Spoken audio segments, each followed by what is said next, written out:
অর্থের অভাবে চিকিৎসা থেকে বঞ্চিত হচ্ছেন জুলাই আন্দোলনে পুলিশের গুলিতে আহত বরিশালের আগুইলঝাড়ার হাসান সর্দার। পঙ্গু হয়ে এখনও শরীরে 4 শতাধিক স্প্লিন্টার নিয়ে যন্ত্রণা পাচ্ছেন তিনি। এদিকে একমাত্র উপার্জনক্ষম মানুষটি অসুস্থ থাকায় পরিবারের অন্য সদস্যদের দিন কাটছে অনাহারে অর্থাহারে। বন্ধ হওয়ার পথে ভাই বোনের লেখাপড়াও।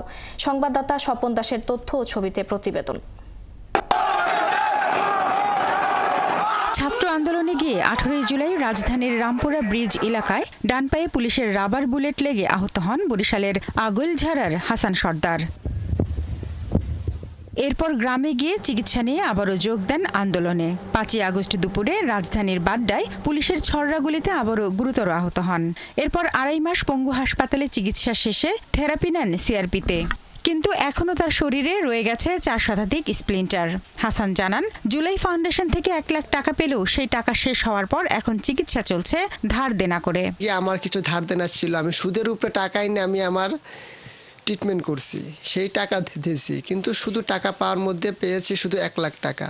এর বাইরে আর কোনো টাকা আমি এখন পর্যন্ত পাই নাই। বাবা মারা যাওয়ার পর পরিবারের হাল ধরেন হাসান। তার আয়েই চলতো পরিবার, কিন্তু এখন তাদের দিন কাটছে অর্ধাহারে অনাহারে। আমার সরকারের কাছে একটাই দাবি, সে যে আমার ভাইয়ের যেন ভালোটা চিকিৎসা করে দিতে পারে, একটা চাকরি দিতে পারে, যাতে আমাদের সংসারটা চলতে পারে। সরকারের কাছে আমার একটা আবেদন, সে যেন একটা চাকরি ব্যবস্থা আমার ছেলের করে। হাসানের উন্নত চিকিৎসার দাবি জানান এলাকাবাসীও।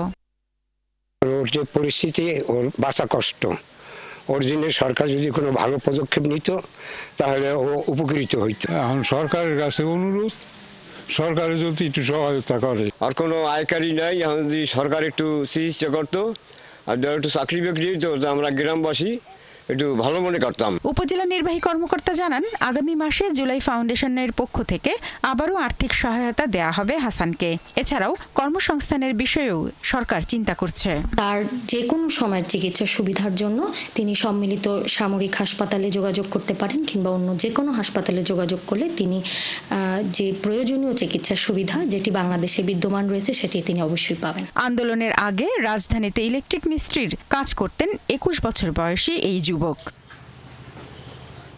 শারমিন স্বপ্না, 71।